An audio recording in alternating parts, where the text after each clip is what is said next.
Hey, how's it going? I'm Houston Teamer, and today I'm going to be presenting a data-backed operating brief for Kaiser Lake Bond. The goal of my analysis today is to use the cafe's point-of-sale data to better understand how the business performs, how customer demand behaves, and how short-term forecasting can support operating options better to make for them to make better decisions. This is really about just helping the owner move from intuition to evidence and basically being able to use the data for him to make better choices as far as staffing goes, inventory goes, and how he can make promotions with better confidence. So here's the roadmap for the presentation. First, I'm going to frame the business question and objective. Second, I'll walk through the data coverage, the cleaning, and the methodology. Third, I'll show the core business performance trends like revenue, traffic, and ticket size. Fourth, I'll cover the key product and the operating insights, indicating what sells and when does it sell and how it sells. And then fifth, I'll walk through the cappuccino forecast for the next 8 weeks. And then finally, I'll close with the recommendations and limitations. The goal of this is to keep it very practical and owner facing so that he can take the data, the presentation that we're giving him, and then go out and act on it and in turn increase revenue and increase profits. If I had to summarize the entire analysis in just 4 points, it's going to be these right here. First, it's that this is a coffee-led business. Cafe is the dominant revenue category, while Spicing plays the role of the supporting attachment. Second, demand is concentrated Monday through Friday, especially in the morning to the mid-afternoon. Third is that cappuccino is the flagship product by both volume and revenue, so they need to focus on that. And then fourth, the 8-week forecast points to about 4,910 cappuccinos being sold and roughly 18.3 thousand euros in gross cappuccino revenue. That's a clear weekly rhythm that they're going to be able to take a look at and then continue to replicate and drive further. The bottom line is basically that the cafe needs to be staffed and stocked like a coffee first weekday morning business, and then cappuccino should set the rhyme, the rhythm, and everything else that goes for the short term and the long term planning.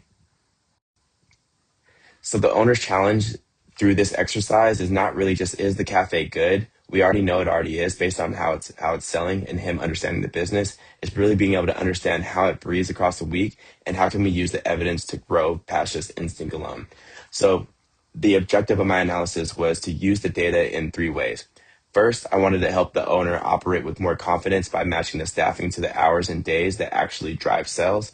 Second, it's so that he could stock with intent by protecting the inputs behind the highest velocity items, which is really the cappuccino and the espresso led products, and then avoiding the waste on the slower products. And then third is to plan with foresight by using a forward view of demand to support weekly decisions on ordering, promotions, and that cash flow. In other words, the analysis is meant to be an operating tool, not just an academic exercise. He should be able to operate on this and grow his business. So the analysis uses more than 2.5 years of real POS data covering from January 10th, 2022 to September 12th, 2024. In total, the data set has over 244,000 line items and over 135,000 invoices with an average ticket that sits just above 6.5 euros. From a workflow standpoint, I use the Chris DM style process. I started by translating the owner's questions to measurable outcomes so that we know exactly where we want to go. Then I prepared the data by checking structure, missingness, pricing consistency, and transaction grade. After that, I explored the business across each transaction, product, and time dimensions. And then finally, I built a daily cappuccino forecast because cappuccino, what we discovered is that it's the highest impact and the most stable product signal in the entire data set. The important thing to emphasize here is that the data was cleaned and structured to support real business questions, not just for chart making. We want to make sure that we can act on this. So this slide here answers a simple but important question. Is the cafe growing because customers are spending more per visit, basically per transaction, or is it because more customers are coming through the store? The answer is that the business is growing mainly on more visits, not materially bigger tickets. So what we saw is that monthly gross sales trend upward over period and monthly transaction counts continue to rise alongside them. By contrast, average transaction value stays relatively stable, mostly in a band around mid 6 to low €7 range. That means that because it tells us growth is being driven by traffic and demand volume, not by a major increase in basket size.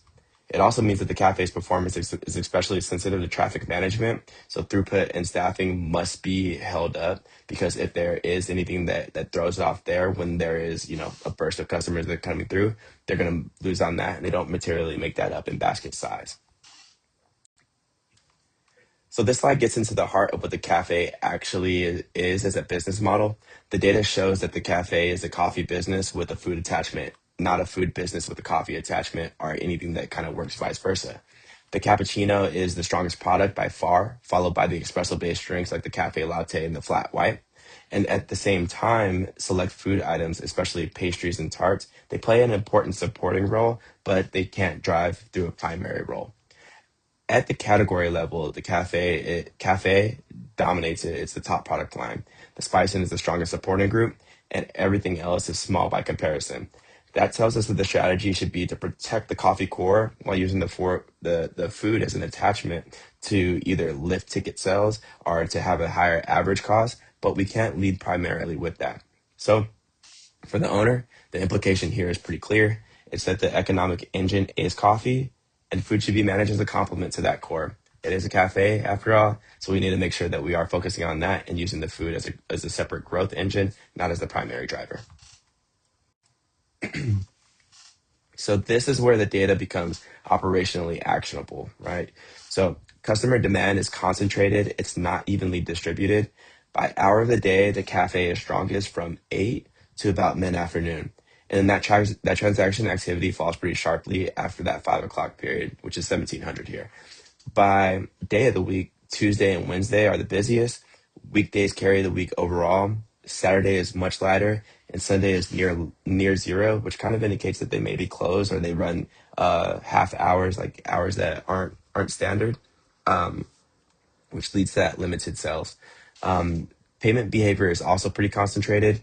MasterCard leads clearly. Cash is still meaningful, but Visa falls behind both of those.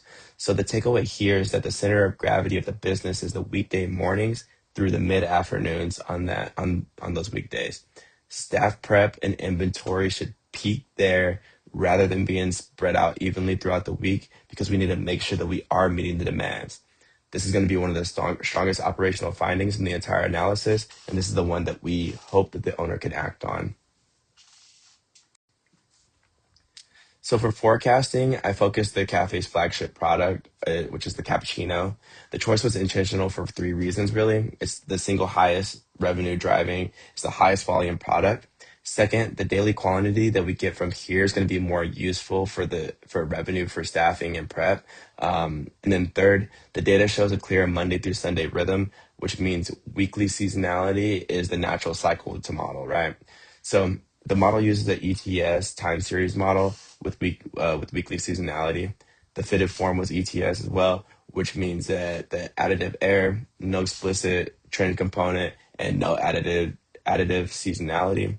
On held out data, the model achieved a RMSE of 25.5 and an MAPE of 25.8%.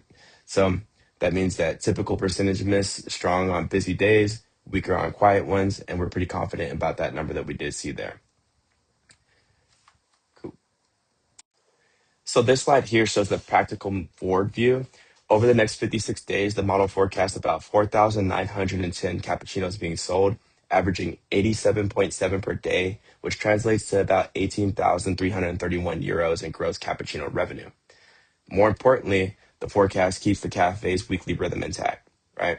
So the strong weekdays continue, a softer day remains built into this pattern, and the shape of the demand is consistent with what we saw historically. So this is not just a number, it's a planning tool that the owner could use to plan for the future and increase those revenues. For the owner, this means that cappuccino alone could be used as a reliable signal for short-term ordering and prep.